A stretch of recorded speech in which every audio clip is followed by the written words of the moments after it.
Hello दोस्तों, आपका स्वागत है हमारे चैनल चैंपियन जैद पर। मैं हूं आपका दोस्त मोहम्मद जैद।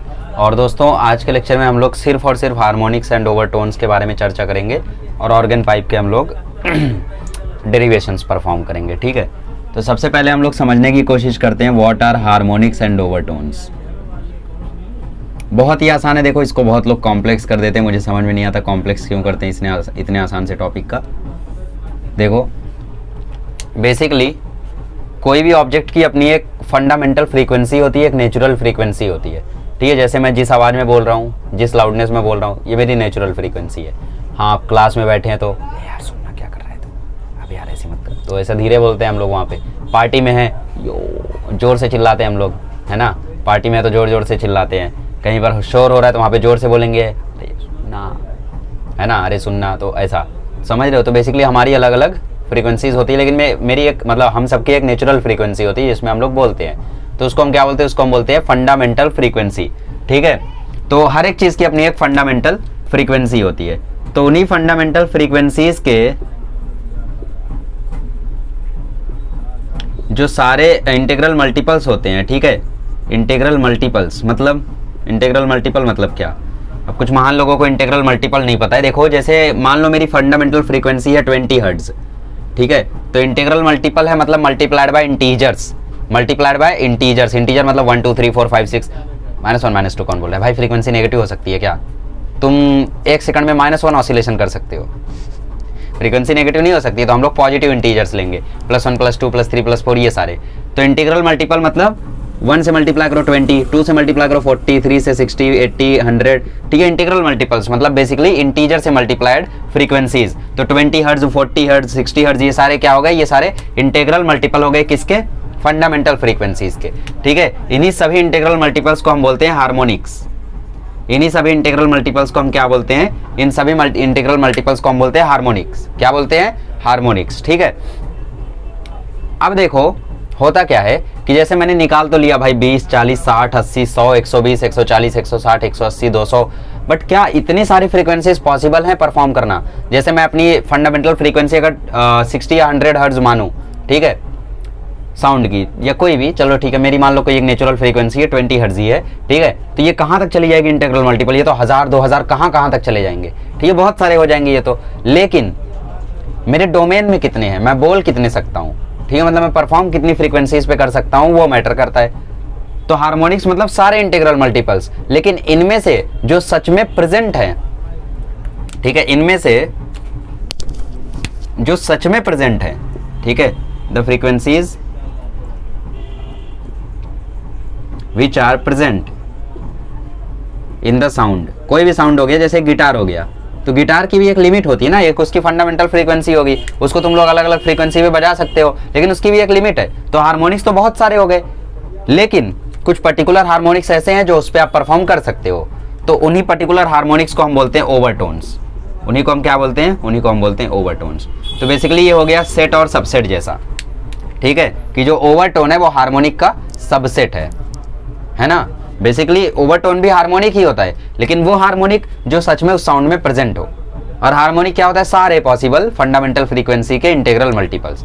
फंडामेंटल फ्रीक्वेंसी अगर 100 है तो 100, 200, 300, 400, 500, 600 ऐसा, मतलब बहुत सारे जो इंटीग्रल मल्टीपल्स हो गए, ये सारे हार्मोनिक्स हो गए। लेकिन इनमें से प्रेजेंट कौन से हैं? वो ही हो जाएंगे हमारे ओवरटोन्स। ठीक है, तो ये हो गई theoretical definition harmonics and overtones की। आई होप आप लोगों को अच्छे से समझ में आ गई होंगी। ठीक है, अब हम लोग चलते हैं ऑर्गन पाइप के डेरिवेशंस की ओर। बेसिकली बहुत ही ज़्यादा एमपीएमओ आपको एग्जाम में आ सकते हैं। ठीक है, ओके। तो सबसे पहले हम लोग बात करेंगे, पाइप जो है वो एक एंड से खुली है और एक एंड से बंद है। तो pipe closed eight only one and, closed at one end, ठीक है, क्लोज्ड एट वन एंड, ऐसे पाइप की हम लोग पहले बात करेंगे। ओके, मतलब बेसिकली होता क्या है कि जैसे आपके पास कोई एक ऑर्गन पाइप है, ठीक है, तो उस पर जब आप लोग मतलब या आप ऐसे भी मान सकते हैं, जैसे कोई भी एक आपके पास इंस्ट्रूमेंट है ऐसा, ठीक है, इसके ऊपर जब आप एक ट्यूनिंग फॉर्क से प्रेस करते हो, ट्यूनिंग फॉर्क को बेसिकली हम लोग एक जगह पे मारते हैं। आपसे सोनोमीटर वाला एक्सपेरिमेंट करवाया गया होगा आपके स्कूल में या फिर कॉलेज में, ठीक है। तो उसमें आप लोग जब law of vibration of string perform करते हो तो उसमें लॉ ऑफ मास डेंसिटी ये सारे है ना, लॉ ऑफ टेंशन, तो ये सब का आप लोग प्रूफ निकालते हो उसमें। तो उसमें से मेरे ख्याल से आपसे मास डेंसिटी प्रूफ करवाते हैं ना। मुझे बहुत टाइम हो गया परफॉर्म किया असल में, क्या मतलब 1.5 साल हुआ है, अब जो भी है मतलब इतना टाइम तो हो गया कि भूल जाऊँ, है ना। तो बेसिकली मैं भूल गया हूँ कि मतलब कौन सा करवाया था एग्जाम में, बट शायद मास डेंसिटी वाला करवाया था, जो भी है मास पर यूनिट लेंथ वाला, ठीक है। तो कैसे परफॉर्म करवाते हैं, वो आपको एक देते हैं, एक लोड देते हैं, एक वेट देते हैं, बेसिकली आप उस पर प्रेस करते हो और फिर वहाँ पे आप टच कराते हो। जब टच कराते हो तो उस पर क्या होता है कि स्टेशनरी वेव प्रोड्यूस होती है। तो वैसे हम लोग ट्यूनिंग फॉर्क से जब बेसिकली उस जगह पर मारते हैं, किसी भी जगह पे मारो, टेबल पर भी आप अगर उस ट्यूनिंग फॉर्क से मारोगे तो उस फॉर्क में एक वाइब्रेशन जनरेट होता है, तो वो कुछ और नहीं, स्टेशनरी वेव्स होती है, ठीक है। तो वैसे ही ऑर्गन पाइप होती है, मान लो वो ऑर्गन पाइप ऐसी है, तो इसका मतलब क्या, closed at one and and open at other, ठीक है। तो इसमें हम लोग एक एक करके देखेंगे सारे एग्जांपल। तो सबसे पहले हम एक नेचुरल एग्जांपल लेते हैं, मतलब बेसिक एग्जांपल लेते हैं। वो बेसिक एग्जांपल में क्या है कि भाई जो स्टेशनरी वेव है उसमें सिर्फ एक नोड है, एक एंटी नोड है, ये सबसे बेसिक एग्जांपल हो गया, ठीक है। ये हो गया नोड और ये हो गया एंटी नोड, ठीक है। अच्छा, तो ये हमारा सबसे बेसिक एग्जाम्पल हो गया। मान लो जो इसमें लेंथ है वो एल है, ठीक है। इस कंटेनर की लेंथ कितनी है, एल है, मतलब बेसिकली इस ऑर्गन पाइप की लेंथ कितनी है, स्मॉल एल है। और बेसिकली साउंड वेव की जो लेंथ है वो कैपिटल एल है, साउंड वेव की, ठीक है। अच्छा, तो नोड और एंटी नोड के बीच की डिस्टेंस कितनी होती है, λ/4। तो ऑब्वियसली कैपिटल एल की वैल्यू कितनी होगी, λ/4 के इक्वल होगी, ठीक है। कभी कभी क्या होता है कि जो स्टेशनरी वेव प्रोड्यूस होती है ना, उसमें एक एंड करेक्शन आता है। एंड करेक्शन मतलब आप लोग देख रहे हो यहाँ पे, ये जो वेव है ये थोड़ा ऊपर तक है, लेकिन पाइप जो है वो यहीं पर खत्म हो गई है। वेव थोड़ा ऊपर तक है, पाइप यहीं पर खत्म हो गई है। तो बेसिकली इस करेक्शन को हम बोलते हैं, कौन सा करेक्शन, एंड करेक्शन, ठीक है। इसको हम क्या बोलते हैं, इसको हम बोलते हैं एंड करेक्शन। और इसको हम लोग ऐड कर लेते हैं ताकि कोई दिक्कत ना हो, ठीक है। कैपिटल एल में ही हम लोग ऐड कर देते हैं। तो कैपिटल एल इक्वल टू हो जाता है स्मॉल एल प्लस ई। स्मॉल एल मतलब ये पूरा ऑर्गन पाइप का लेंथ, और प्लस ई मतलब जो ये वेव थोड़ा ऊपर तक चला गया है। इस थोड़े से ऊपर जाने को एक एरर आ जाएगा ना उसके कारण, यार इस थोड़ा सा जो ऊपर चला गया इसके कारण एक छोटा सा एरर आ जाएगा। तो उसको हम क्या बोलते हैं, उसको हम बोलते हैं एंड करेक्शन, और इसकी वैल्यू होती है 0.3 डी। ठीक है, डी होता है inner diameter of the pipe या tube, inner diameter of pipe, ठीक है, या ट्यूब। तो बेसिकली इनर डायमीटर और आउटर डायमीटर में क्या फर्क होता है। आउटर डायमीटर मतलब जैसे ये मेरे पास कैप है, ठीक है, ध्यान से देखो, ये कैप है, ठीक है, ये कैप है। अगर मैं इनर डायमीटर बोलूं तो मैं ये बॉर्डर को छोड़ के मेजरमेंट लूंगा, बॉर्डर को छोड़ के मेजरमेंट लूंगा और इसका डायमीटर निकालूंगा, तो उसको मैं बोलूंगा इनर डायमीटर। लेकिन मैं बोलूं आउटर डायमीटर तो मैं इस बॉर्डर को भी जोड़ते हुए इसका मेजरमेंट निकालूंगा, तो उसको बोलेंगे आउटर डायमीटर, ठीक है। ओके, इतनी चीजें क्लियर। तो फिलहाल हम एंड करेक्शन मान के चलेंगे कि नहीं है, ठीक है, या फिर है भी तो उसको हम इग्नोर करते हुए चलेंगे। हम सिर्फ कैपिटल एल के बारे में बात करेंगे। कैपिटल एल मतलब पूरी लेंथ ऑफ वेव, ठीक है, ओके। एंड करेक्शन समझ में आ गया क्या होता है। अब हमने एक बेसिक एग्जांपल उठाया जहां पे क्या है कि भाई एक नोड है, एक एंटी नोड है। तो नोड और एंटी नोड के बीच में कितनी डिस्टेंस होती है, λ/4। मैंने लास्ट लेक्चर में आपको बताया था, तो आपको याद रहना चाहिए, ठीक है। तो फिलहाल हम कैपिटल एल को क्या मान के चलेंगे, फिलहाल हम कैपिटल एल को मान के चलेंगे λ/4, ठीक है। और कैपिटल एल की टोटल वैल्यू क्या है, एल प्लस ई है, लेकिन एल कितना है फिलहाल, एल क्या है एट लास्ट, कंफ्यूज मत हो। स्मॉल एल क्या है, इस ट्यूब की डिस्टेंस। कैपिटल एल क्या है, इस वेव की डिस्टेंस, पूरा वेव, ठीक है। तो इस ट्यूब की डिस्टेंस में, ट्यूब की लेंथ में तुम ये एंड करेक्शन जोड़ दोगे तो ये कैपिटल एल आ जाएगा ना। तो बेसिकली वही है ये। तो कैपिटल एल क्या हो जाएगा, λ/4 ही होगा वो एट द एंड, ठीक है। तो यहाँ से लैम्बडा की वैल्यू क्या आ जाएगी, लैम्बडा की वैल्यू यहाँ से आ जाएगी 4L, ठीक है, इतना ध्यान में रखो। अब देखो क्या देखोगे, v इक्वल टू क्या होता है बताओ, वेलोसिटी का फॉर्मूला क्या होता है, n लैम्बडा। n कितना है यहाँ पे, n है, लैम्बडा क्या है, लैम्बडा है 4L और ये है v, ठीक है। तो यहाँ n क्या है, फ्रीक्वेंसी, तो n हम लोग निकालते हैं तो n क्या आएगा, v/4L, ठीक है। और कैपिटल L क्या है हमारा, कैपिटल L है हमारा स्मॉल l प्लस e, ठीक है। तो ये हमारे n की वैल्यू आ गई v/4 कैपिटल L मतलब स्मॉल l प्लस e। तो ये n क्या है हमारी फ्रीक्वेंसी, फंडामेंटल फ्रीक्वेंसी, इसी को हम बोलते हैं फर्स्ट हार्मोनिक। इसी को हम क्या बोलते हैं, इसी को हम बोलते हैं फर्स्ट हार्मोनिक और फंडामेंटल फ्रीक्वेंसी। मैंने क्या बोला, मैंने बोला फंडामेंटल फ्रीक्वेंसी के इंटीग्रल मल्टीपल्स को क्या बोलते हैं, हार्मोनिक बोलते हैं। तो मान लो फंडामेंटल फ्रीक्वेंसी तुम्हारी 20 हर्ट्ज है, तो उसका पहला मल्टीपल क्या होगा, 1 से, तो 1 से 20 करोगे तो 20 ही आ जाएगा। तो बेसिकली फंडामेंटल फ्रीक्वेंसी क्वेश्चन में लिखे या फर्स्ट हार्मोनिक लिखे, दोनों का मीनिंग सेम है। तो फर्स्ट हार्मोनिक और फंडामेंटल फ्रीक्वेंसी इज इक्वल। तो n equal to v/4 L plus e हमारी आ गई फंडामेंटल फ्रीक्वेंसी, ठीक है, ओके। बस यही है, ठीक है। तो ये हमने सबसे बेसिक एग्जांपल उठाया था, तो ये हमारा हो गया फर्स्ट हार्मोनिक। क्लियर। तो मैं क्या करता हूँ, अब इसको थोड़ा सा अपग्रेड करता हूँ, मतलब इसके नेक्स्ट लेवल पे चलते हैं। बट इसके नेक्स्ट लेवल पे जाने से पहले हम इसको यहीं पे रहने देते हैं, ताकि इसे और उसे कंपेयर कर पाएं, और उससे एक थर्ड केस आप डिराइव करोगे, चलेगा। तो मैं क्या करता हूँ, इसको थोड़ा सा शिफ्ट कर लेता हूँ यहाँ पे, ठीक है, ठीक है। तो ये हमने यहाँ पे थोड़ा सा शिफ्ट कर लिया, जानबूझ के शिफ्ट किया, ताकि जब नेक्स्ट वाला सॉल्व करूँ तो आपको मैं रिलेट करवा पाऊँ कि मैं कहना क्या चाह रहा हूँ, ठीक है।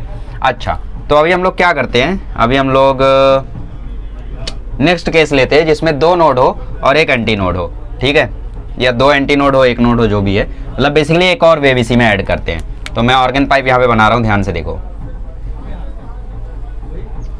बेसिकली इसको मैं कवर अप कर देता हूँ, ओके। मैं अब की बार मार्कर चेंज भी कर देता हूँ, जो भी है, ओके।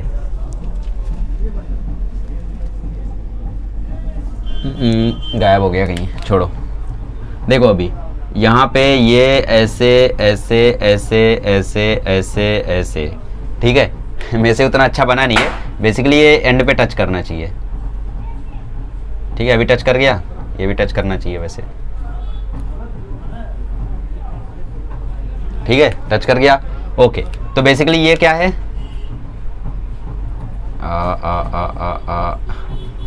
चलो इसे ही टच करा देते हैं ना, ओके। तो बेसिकली ये क्या है, नोड, ये क्या है, एंटी नोड, ये क्या है, नोड, ये क्या है, एंटी नोड, ठीक है। ये थोड़ा ऊपर चला गया, ओके। तो बेसिकली अब की बार क्या है, अब की बार 2 नोड है और 2 एंटी नोड है, मतलब हम लोग थोड़ा आगे तक गए हैं, ओके। अच्छा, तो मुझे एक बात बताओ, मुझे बताओ ये टोटल डिस्टेंस कितनी होगी, मतलब जो कैपिटल एल है इसकी वैल्यू क्या आएगी। कैपिटल एल की वैल्यू स्मॉल एल प्लस ई तो ठीक है, मतलब एल की वैल्यू स्मॉल एल प्लस ई तो ठीक है, बट जनरली एल की वैल्यू कितनी आएगी लैम्बडा के टर्म्स में। क्या मेजर करो, चलो मेजरमेंट लो। अब आप जानते हो कि 2 नोड के बीच की डिस्टेंस होती है लैम्बडा बाय 2, तो ये 2 नोड के बीच की डिस्टेंस हो गई लैम्बडा बाय 2। एक नोड और एक एंटी नोड के बीच की डिस्टेंस होती है लैम्बडा बाय 4, तो ये हो गया लैम्बडा बाय 4। तो कैपिटल एल हो जाएगा lambda by 4 plus lambda by 2, मतलब ये आ जाएगा 6 लैम्बडा बाय 8, मतलब ये आ जाएगा 3 लैम्बडा बाय 4। तो कैपिटल एल आ गया 3 लैम्बडा बाय 4।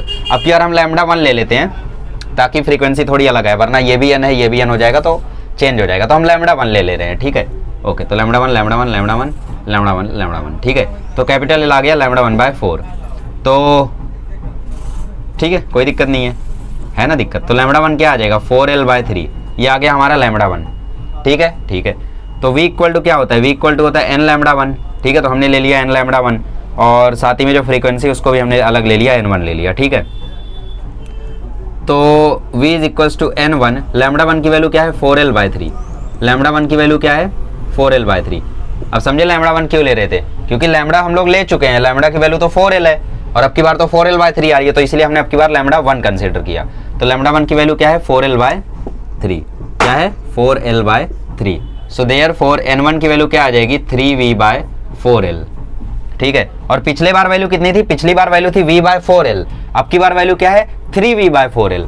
तो देयरफॉर n1 की वैल्यू क्या आ जाएगी, 3n, n1 की वैल्यू क्या आ जाएगी, 3n, ठीक है। और इसी n1 को हम बोलेंगे सेकंड हार्मोनिक या तो फर्स्ट ओवरटोन। इसी n1 को हम क्या बोलेंगे, इसी n1 को हम बोलेंगे फर्स्ट ओवरटोन या तो सेकंड हार्मोनिक, या तो सेकंड हार्मोनिक, ठीक है। सेकंड हार्मोनिक या तो फर्स्ट सॉरी 3 है ना, थर्ड हार्मोनिक या तो फर्स्ट ओवरटोन, ठीक है।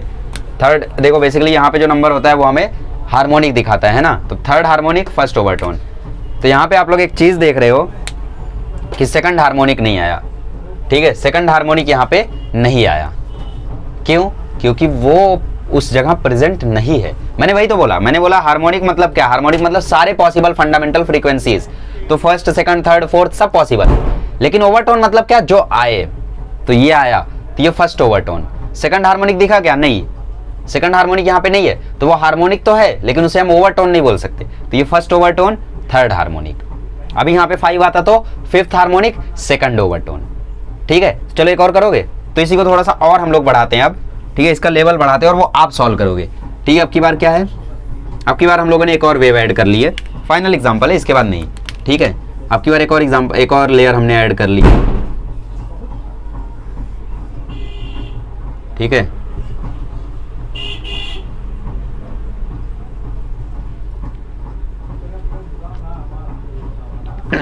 ठीक है, जुड़ा नहीं है ठीक से, बट मान लो जुड़ गया है, ठीक है। इतना काहे को मुझे तकलीफ दे रहे हो। चलो तो मेरे आप लोग इसको सॉल्व करो। ये नोड है, ये नोड है, ये एंटी नोड है, ये एंटी नोड है, ये नोड है, और ये अगेन एंटी नोड है, ठीक है। एंड करेक्शन थोड़ा ज़्यादा ही हो गया इसमें। तो आप लोग इसको सॉल्व करो, ठीक है। और मुझे बताओ ये कौन सा हार्मोनिक है और कौन सा ओवरटोन है, ठीक है। चलो सॉल्व करो, तब तक कैप ढूंढ लो।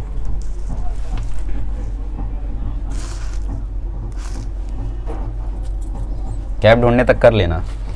क्या मतलब कैप मिल गई, चलो तो कैप मिल गई तो मैं आगे बढ़ता हूँ अब। हाँ, तो मैंने क्या बोला, मैंने बोला कि सबसे पहले तुम्हें क्या निकालना है, इसका लेंथ निकालना है, ठीक है। तो इसका जो कैपिटल एल है उसकी वैल्यू एल प्लस ई तो आएगी, लेकिन जो कैपिटल एल है उसकी वैल्यू पहले निकाल लो। कैपिटल एल की वैल्यू क्या आएगी, ध्यान से देखो। सबसे पहले एक एंटी नोड और एक, चलो ठीक है, ठीक से करते हैं, ठीक है, ठीक से करते हैं। हटाओ इसको। दो नोड के बीच की डिस्टेंस मतलब λ/2, दो नोड के बीच की डिस्टेंस अगेन λ/2, एक एंटी नोड एक और नोड के बीच की डिस्टेंस λ/4। तो कैपिटल एल की वैल्यू क्या आएगी, λ/4 प्लस λ/2 प्लस λ/2, ठीक है। तो ये बेसिकली 5 λ/4 आ जाएगा। कर लेना, करके देख लेना, तो 5 λ/4 आ जाएगा। सो देयरफॉर इसको λ2 ले लो, तो λ2 आ जाएगा 4l/5। ये आ गया λ2। तो v निकालो अब, तो v इज इक्वल्स टू क्या आएगा, n2 λ2। तो v is equals to n2, λ2 क्या आ रहा है 4l/5, तो n2 क्या आ जाएगा 5v/4l, ठीक है। अब तुम जानते हो कि v/4l क्या था, ये जो v/4l है ये क्या था, ये तुम्हारा n था। तो n2 क्या आ गया, n2 आ गया 5n। तो इसको क्या बोलेंगे, फिफ्थ हार्मोनिक सेकंड ओवरटोन। इसको हम क्या बोलेंगे, फिफ्थ हार्मोनिक और सेकंड ओवरटोन, ठीक है। तो इस तरीके से आपको डेरिवेशंस करने होंगे। समझ में आया ना। वैसे यहाँ पे भी ये जो v/4l था ये आपका n के इक्वल था, तो इसकी जगह हमने लिख दिया n और वो 3 रह गया, ठीक है। तो n1 की वैल्यू 3n, n2 की वैल्यू 5n, n की वैल्यू v/4l। क्लियर, कोई डाउट है, कुछ भी कंफ्यूजन हो तो बताओ, बोलो। ओपन साइड में बेसिकली आपको यही रखना है, आप ऐसा नहीं कर सकते। अच्छा, कुछ लोग ये खुराफाती चीज सोच रहे हैं क्या कि मतलब हम लोग ये इतनी चीज रख लें ओपन पाइप में ना। ओपन पाइप में आप एक एंड से क्लोज्ड पाइप में आप ये चीज नहीं रख सकते। पाइप जहां से क्लोज्ड है वहां पे नोड बनेगा और जहां से ओपन है वहां पे एंटी नोड बनेगा, ये फिक्स है, ठीक है, ये फिक्स है, ये चीज आप नहीं बदल सकते। जहां पे क्लोज्ड है वहां पे नोड बनना है और जहां पे ओपन है वहां पे एंटी नोड बनना है, ठीक है। इस चीज को आप लोग लिख भी सकते हो। तो बेसिकली ये पहला, दूसरा, तीसरा, मैंने 3 एग्जांपल सॉल्व कर लिए। अब इससे आपको एक चीज समझ में आनी चाहिए कि जो हार्मोनिक है वो ऐसे बन रहा है। कैसे बन रहा है, हार्मोनिक बन रहा है n, 3n, 5n, 7n, ऐसे बन रहा है, ठीक है। तो बेसिकली हार्मोनिक को हम लोग एक जनरल टर्म से डिफाइन कर देंगे, np is equals to 2p + 1n, ठीक है, 2p + 1n। ये हमने एक जनरल केस में इसको डिराइव कर दिया। इसका मतलब क्या है, p मतलब है ओवरटोन, p मतलब है ओवरटोन। जैसे तुम्हें पहला ओवरटोन निकालना है तो p की वैल्यू 1 डाल दो, तो 2 × 1 + 1 3n आ जाएगा, ठीक है। तुम्हें सेकंड ओवरटोन निकालना है तो p की जगह 2 डाल दो, तो n2 इज इक्वल्स टू 2 × 2 + 1 मतलब 5n आ जाएगा, ठीक है। और ये 2p + 1 क्या है, ये हार्मोनिक है, ठीक है। चलो, तो आई होप आप लोगों को, जैसे तुम्हें थर्ड हार्मोनिक निकालनी है, ठीक है, जैसे तुम्हें थर्ड हार्मोनिक निकालनी है मान लो, तो थर्ड हार्मोनिक निकालनी है तो सेकंड ओवरटोन निकाल लो, p की वैल्यू 2 डाल दो। सॉरी, थर्ड हार्मोनिक पे फर्स्ट ओवरटोन बनता है ना। हाँ, तो ये चीज़ें आप लोग थोड़ा सा ध्यान रखना, ठीक है। वैसे इन पे न्यूमेरिकल सिंपल आएंगे। न्यूमेरिकल कैसे आएंगे, न्यूमेरिकल आएगा कि भाई जैसे फर्स्ट ओवरटोन बन रहा है, ठीक है, तो तुम्हें तुरंत ध्यान देना चाहिए कि n1 = 3n होगा। तुम्हें लेंथ ऑफ द पाइप दे देगा और तुम्हें बोलेगा वेवलेंथ बताओ, अगर एंड करेक्शन इतना है तो, ठीक है। तो तुम्हें फर्स्ट ओवरटोन बोला था तो n1 = 3n वाला फॉर्मूला यूज करना है, n1 की जगह वैल्यू रखनी है, n की जगह वैल्यू रखनी है, सॉल्व कर देना है, सिंपल, ठीक है। तो खैर क्वेश्चन तो हम लोग करेंगे अभी थोड़ी देर में, टेंशन मत लो। तो ये क्लोज्ड पाइप का था, अभी हम लोग ओपन पाइप का देखते हैं। चलिए अभी हम लोग देखते हैं ओपन पाइप के केसेस, ठीक है। तो ओपन पाइप का भी हम लोग 3 केस डिराइव करेंगे। पहला 2 मैं करूंगा सिंपल वाला, और तीसरा हार्ड वाला तुम करोगे, ठीक है। छोटे छोटे लेक्चर्स में ऐसे बड़े बड़े डेरिवेशन तो करते ही रहते हो। आ जाओ, तो ये ओपन पाइप हो गई मेरी। अब ओपन पाइप के ओपन साइड में क्या आएगा, एंटी नोड आएगा। तो सबसे बेसिक कौन सा हो सकता है? जैसे पिछले बार जो सबसे फंडामेंटल था वो ये था, तो अब की बार सबसे फंडामेंटल जो बनेगा वो कुछ ऐसा बनेगा। ठीक है, सबसे फंडामेंटल बना रहा हूं मैं। ठीक है, तो बेसिकली यहाँ पे नोड, यहाँ पे एंटी नोड और यहाँ भी एंटी नोड। ठीक है, तो अब की बार चेंजेस क्या क्या आएंगे? सबसे पहला चेंज आएगा एंड करेक्शन में। ठीक है, एंड करेक्शन में क्या चेंज आएगा? ध्यान से देखो, तो एक एंड करेक्शन यहाँ आ रहा है और एक एंड करेक्शन यहाँ भी आ रहा है, तो बेसिकली दो एंड करेक्शन अब की बार आ रहे हैं। ठीक है, तो ये जो लेंथ ऑफ पाइप है वो मान लो स्मॉल एल है। ठीक है, तो ये total length of the wave, ठीक है, एल इज इक्वल्स टू हो जाएगा एल प्लस 2e। तो ओपन पाइप के लिए एंड करेक्शन 2e होता है और क्लोज्ड पाइप के लिए एंड करेक्शन e होता है। ठीक है, और e की वैल्यू अगेन 0.3d है जो कि inner diameter of the tube है। ओके, या फिर पाइप। चलो, तो हमने इतनी चीज़ें समझ ली, और कुछ समझना है क्या? ना। अब मुझे एक बात बताओ, टोटल वेवलेंथ यहाँ पे कितनी हो जाएगी? एल की वैल्यू कितनी हो जाएगी? सबसे पहले तुम देखोगे तो एक नोड है, एक एंटी नोड है, तो एंटी नोड और नोड के बीच की डिस्टेंस होती है λ/4, तो ये कितना हुआ? ये हुआ λ/4। फिर अगेन एक नोड है, एक एंटी नोड है, तो इनके बीच की भी डिस्टेंस अगेन कितनी होती है? λ/4। तो एल की वैल्यू हो जाएगी λ/4 प्लस λ/4 मतलब λ/2। सो देयरफॉर एल की वैल्यू क्या आ गई? λ/2। तो इससे मुझे एक बात बताओ, लैम्बडा की वैल्यू कितनी आ गई? 2l। अब तुम्हें पता है आगे क्या करना है? आगे क्या करना है? आगे v is equals to N lambda लगा देना है, लैम्बडा की जगह लिख देना है 2l। ठीक है, v। सो देयरफॉर n की वैल्यू आ जाएगी v/2l। तो इसे बोलेंगे फंडामेंटल फ्रीक्वेंसी या तो फर्स्ट हार्मोनिक। इसे क्या बोलेंगे? फंडामेंटल फ्रीक्वेंसी या तो फर्स्ट हार्मोनिक। ठीक है, फर्स्ट हार्मोनिक या तो फंडामेंटल फ्रीक्वेंसी। ठीक है, ओके। तो n बराबर v/2l। इसको तुम चाहो तो ये भी लिख सकते हो, n बराबर v/2 small l plus 2e। ये भी लिख सकते हो, इसमें कोई वो नहीं है। जैसे टेक्स्ट बुक में ये भी लिखा हुआ है तो बुरा मत मानना। ठीक है, चलो, गुस्सा हो जाओ ना, ही ना चैंपियन जायद ने तो ऐसा बताया था। चलो ठीक है, आगे बढ़ते हैं। अब दूसरा केस लेते हैं। ठीक है, दूसरा केस लेते हैं। आप ही सॉल्व करोगे, इसे टेंशन नहीं है। ठीक है, ओके। तो दूसरा केस क्या है? दूसरा केस CID का? ना ना ना ना ना, केस तो मेरा ही है। केस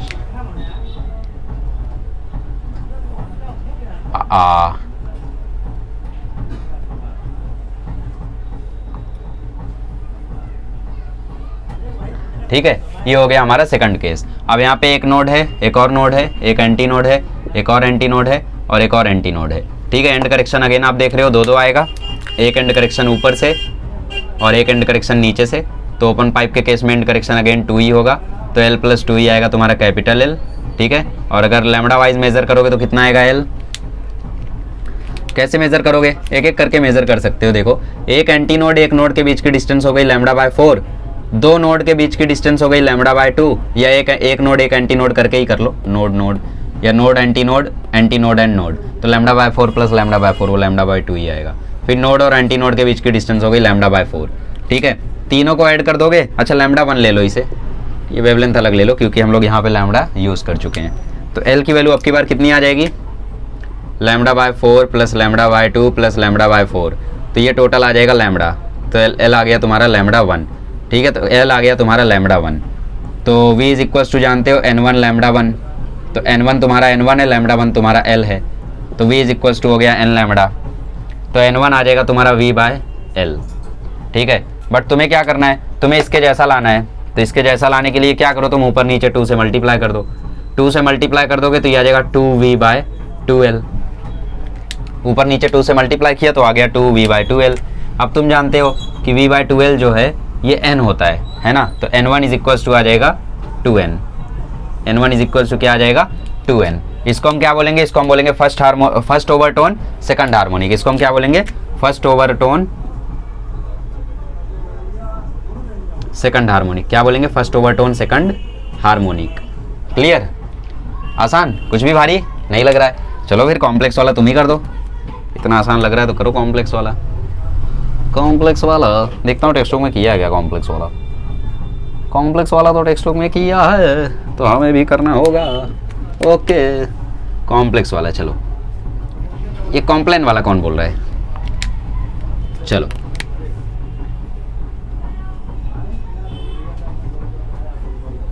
क्या बात है, वाह, मजा आ रहा है। तो ये एंटी नोड, ये नोड, ये अगेन एंटी नोड, ये नोड, ये एंटी नोड, ये नोड, ये अगेन एंटी नोड। ठीक है, ये लेंथ हो गई ऑफ द ट्यूब L।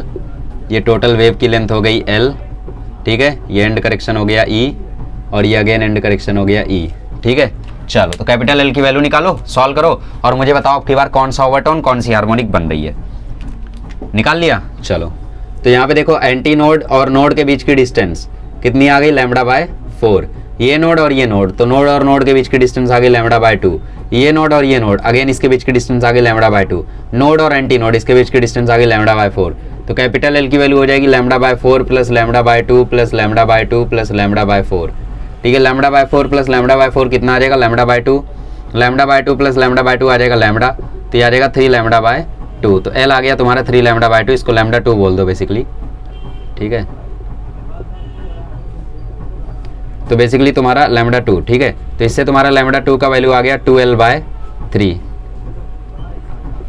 λ2 का वैल्यू आ गया 2L/3। तो हम जानते हैं V बराबर हो जाएगा ठीक है, V बराबर हो जाएगा N2 λ2।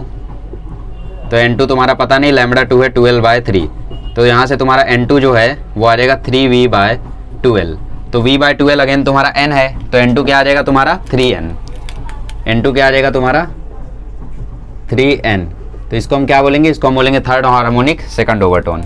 इसको हम क्या बोलेंगे, इसको हम बोलेंगे थर्ड हार्मोनिक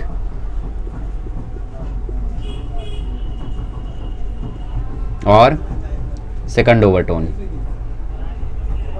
ठीक है। तो सेकंड ओवरटोन और थर्ड हार्मोनिक, ठीक है, थर्ड हार्मोनिक और सेकंड ओवरटोन।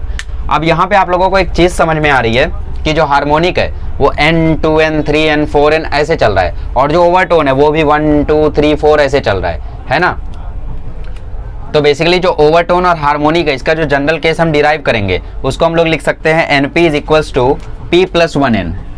कहाँ पे लिख दूँ, यहाँ पे लिख दे रहा हूँ, देखो NP is equals to P plus 1N, ठीक है। चलो मजा नहीं आया, ओ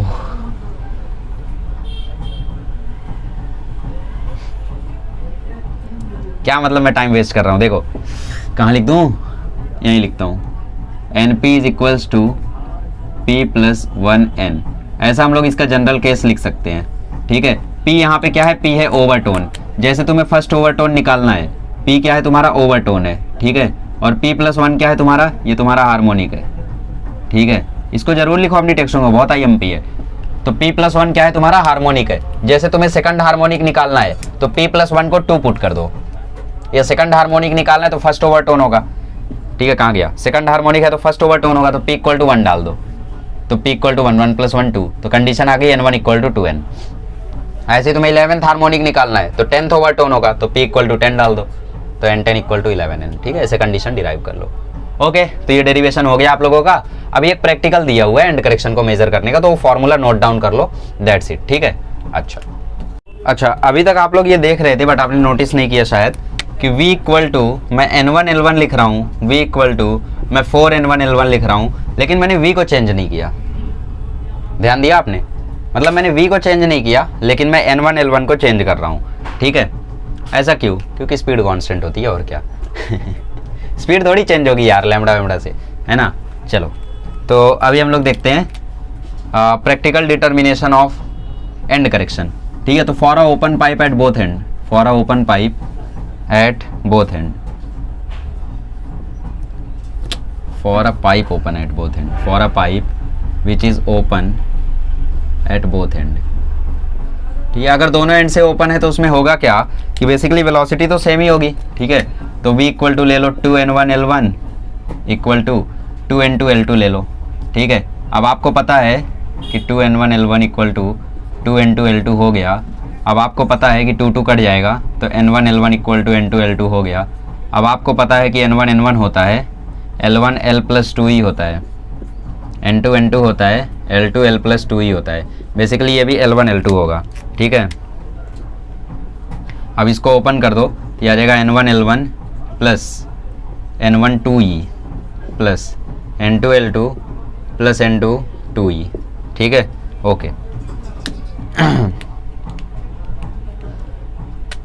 प्लस कहाँ से आ गया, इक्वल, ठीक है। तो अभी N1L1 N2L2 एक साइड ले लो, तो therefore N1L1 minus N2L2 is equals to 2EN2 minus 2EN1। ठीक है, अब यहाँ से मैं क्या करता हूँ, 2E कॉमन ले लेता हूँ, तो N1L1 minus N2L2 is equals to, चलो E कॉमन लेता हूँ, अंदर बचेगा 2N2 minus 2N1। So therefore E की वैल्यू आ जाएगी N1L1 minus N2L2 upon 2N1 minus 2N2 minus 2N1। ठीक है, मैं यहाँ से 2 भी कॉमन ले लेता हूँ, तो 2N2 माइनस N1, ये आ गया तुम्हारा E का वैल्यू। तो कभी भी एग्जाम में पूछे कि for a pipe open at both and find the end correction if N1 is this L1 is this, तो तुम लोग ये फॉर्मूला यूज़ कर सकते हो। ठीक है, अब इसको तुम एक छोटा सा चेंज कर सकते हो कि जैसे तुम्हें अगर नहीं जम रहा है N2 माइनस N1 भूल सकते हो, तो इसमें छोटा सा चेंज ये कर सकते हो कि ऊपर से माइनस कॉमन ले लो, ऊपर से माइनस कॉमन लेके नीचे भेज दो, तो इसको तुम लोग N2L2 minus N1L1 upon 2 times N1 minus N2 नाम से भी याद कर सकते हो। तो तुम्हारी मर्जी है कौन सा करना है, दोनों में से एक करना। समझ गए ना क्या किया मैंने ऊपर से माइनस कॉमन लिया तो N2L2 पॉजिटिव, N1L1 नेगेटिव हो गया, और ऊपर से जो माइनस कॉमन लिया वो नीचे भेज दिया, तो N2 नेगेटिव हो गया, N1 पॉजिटिव हो गया, ऐसा। ठीक है, अब for a pipe closed at one end, ठीक है, for a pipe closed at one and, दो ही देखा है हमने, for a pipe closed at one end. ठीक है, तो V is equals to 4N1L1 इसमें होगा, इज इक्वल्स टू 4N2L2 होगा, है ना। ओके, तो 4 कहाँ से आ रहा है, बेसिकली आपने डेरिवेशन के दौरान देखा होगा ना, 4 आता ही है, तो उसमें क्या बताना है। चलो, तो basically therefore 4N1L1 equal to 4N2L2, 4 cut गया तो N1, L1 में लिख सकता हूँ L1 प्लस E, L2 को मैं लिख सकता हूँ L2 प्लस E, क्योंकि एंड करेक्शन में सिर्फ E ही आता है इसमें। ओपन कर दो, N1L1 plus N1E, N2L2 plus N2E। ठीक है, N2L2 को यहाँ ले आओ तो N1L1 minus N2L2 is equals to N2E minus N1E। ठीक है, देयरफॉर N1L1 माइनस N2L2, यहाँ से E ले लो कॉमन, अंदर बचा N2 माइनस N1, सो देयरफॉर E की वैल्यू आ जाएगी N1L1 minus N2L2 upon N2 minus N1। Change करना चाहो तो E इज इक्वल्स टू याद कर सकते हो माइनस कॉमन लेके, N2L2 minus N1L1 upon N1 minus N2। ठीक है, फिलहाल याद यही वाला करो, अगर याद ये वाला किया तो यही वाला इसमें भी करो, तो फ़र्क कुछ नहीं होता यार, आधा हो जाता है बस। ठीक है, जो पाइप ओपन होती है उसका जो चेंज होता है, बेसिकली उसका जो आंसर होता है उसका जस्ट आधा हो जाता है ये। ठीक है, क्लोज्ड के लिए क्या होता है, ठीक है, तो इस तरीके से ये आप लोग याद कर सकते हो। ये छोटा सा डेरिवेशन है बस एंड करेक्शन का, इसको आप लोगों को थोड़ा सा ध्यान रखना है। ओके, अभी हम लोग आगे बढ़ेंगे और न्यूमेरिकल सॉल्व करेंगे। ठीक है, तो मैं थोड़ा सा यहाँ पे टेक्स्ट बुक में न्यूमेरिकल देख लेता हूँ। ओके, बढ़िया। अच्छा देखो, ये बेसिकली डेरिवेशन में उसने गड़बड़ी कर दी है, क्लोज्ड एट वन एंड में उसने यहाँ पे 2 लगा दिया है टेक्स्ट बुक में, तो उसको आप क्रॉस करके 2 हटा दो। ठीक है, हमारा करेक्ट है, उनका गलत है। ठीक है, ओके, तो हम लोग अभी सॉल्व एग्जाम्पल कर लेते हैं इसका। चलो, अभी थोड़ा सा ये क्वेश्चन करने से पहले मैं आपको रिवीजन करा दूं। ठीक है, क्लोज्ड एट बोथ एंड का केस क्या था।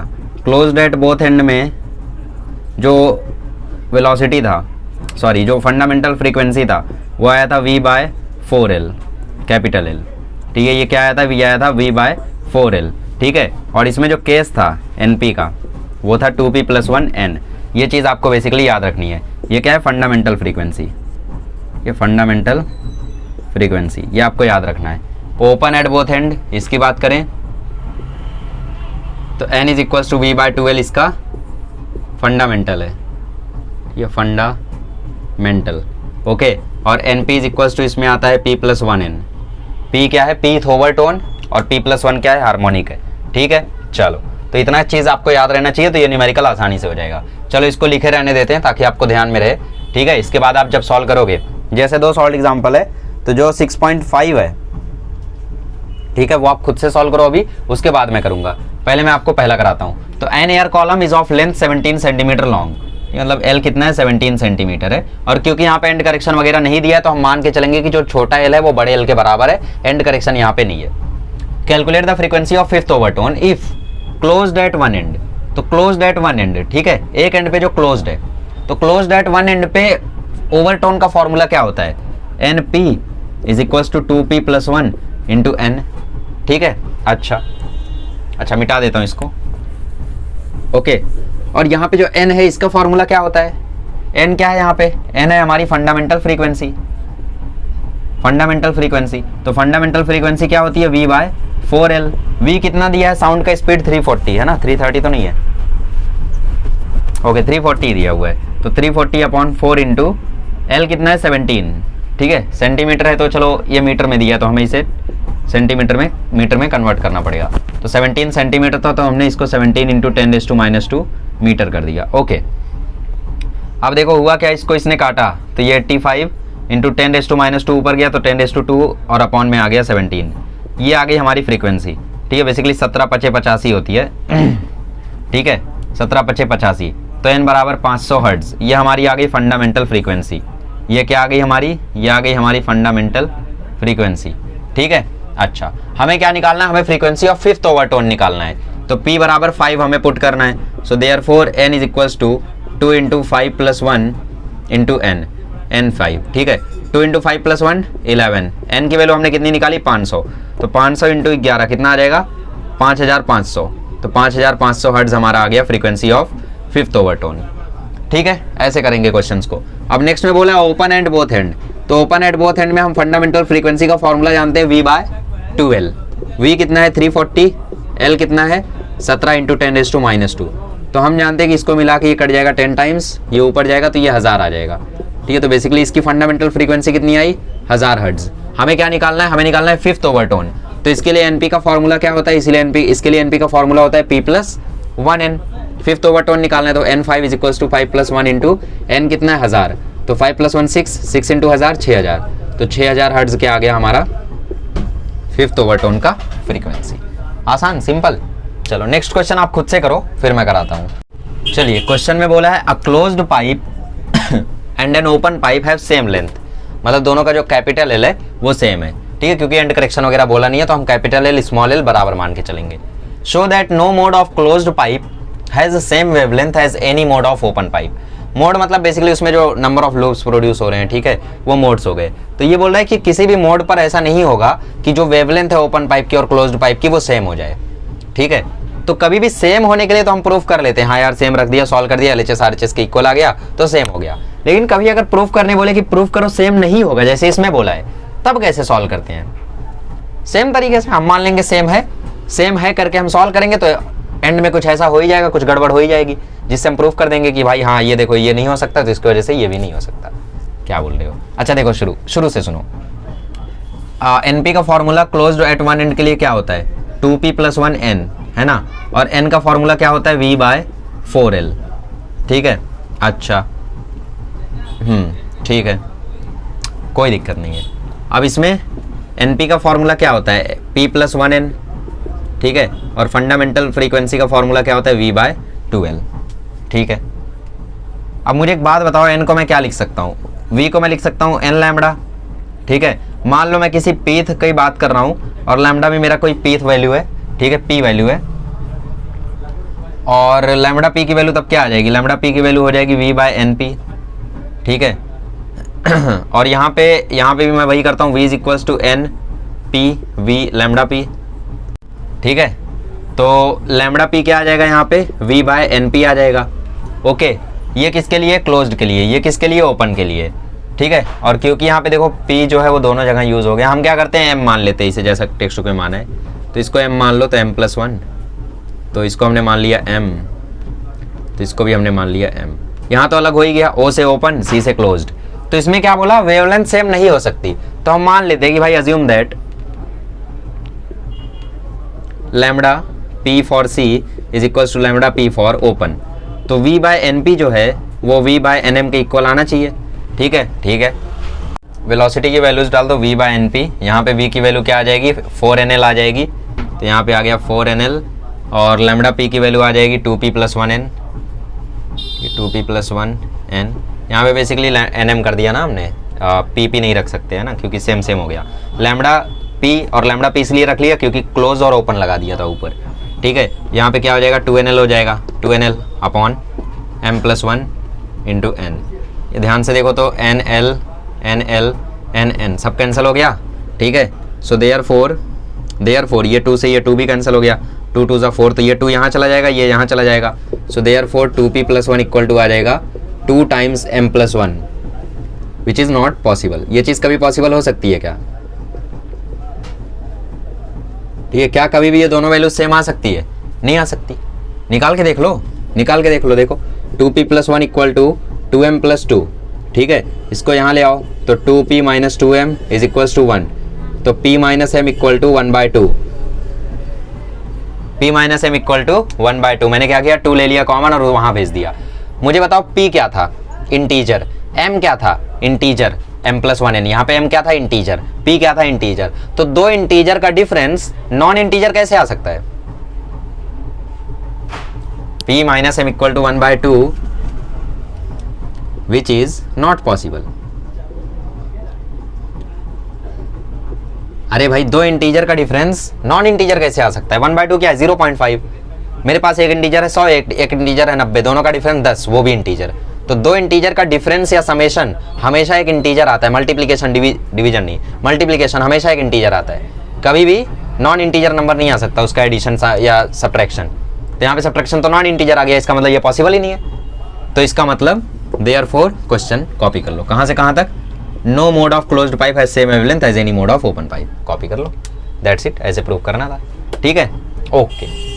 यहाँ पे लिख भी सकते हो since p is an integer and m is an integer, therefore the difference of integer can never be a non-integer, therefore it is not possible, therefore our assumption was wrong, therefore lambda pc cannot be equal to lambda po।